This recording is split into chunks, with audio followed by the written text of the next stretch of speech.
O my God, I am sorry. পাগল নাকি? এই বাসায় একটা ছেলে থাকে। শ্রাবণ তো মোবাইল রেখে ভার্সিটিতে গেছে।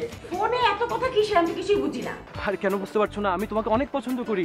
আপনি না আসলে বাতাসে বড় হয়েছে। নায়িকাদের মতো একটু ঘুরো না, জান আমি একটু দেখি তোমাকে ফার্স্ট লুক।